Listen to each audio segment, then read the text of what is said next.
Welcome to my channel. तो ये मेरे अंकल है। तो अभी मैं जा रहा हूँ हमारे सिगरेट बेच। इधर हमारा फ्रिज है, देख सकते हो, ये फ्रिज है। तो गैस ये फ्रिज तो मैंने गलती से खोल लिया।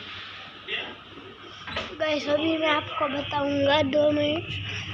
ये हमारा सिगरेट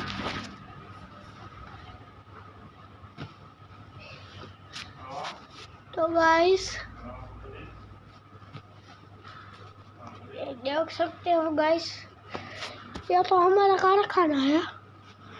तो गाइस सीधे में है ना चरा अभी, तो इधर दूध चली है क्या, तो उसको मैं ना साफ में नीचे उतरते हैं। तो गाइस नीचे उतरने के लिए रास्ता थोड़ा सा डूबरा है, तो गाइस उसमें टेंशन आ रहा है। चलो मैं तो गया ये मेरे सब काम। तो अभी मैं गाइस जा रहा हूँ अब जाओ गाइस। अभी मैं गिनने वाला था, बार बचा भाई। ओ भाई दूसरी बार गिनने वाली, बार बचा।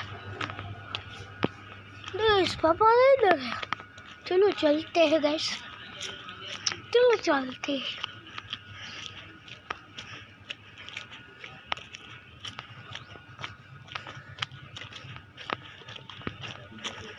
बाप आ गया। એનો ક્યાંય કોઈ વિડિયો કાંઈ કોઈ એવું નહીં મૂક ના બ્લોગ બનાવું પછી જો ઉઠાવા દે। अभी मेरा फोन ही अच्छा लग गया था,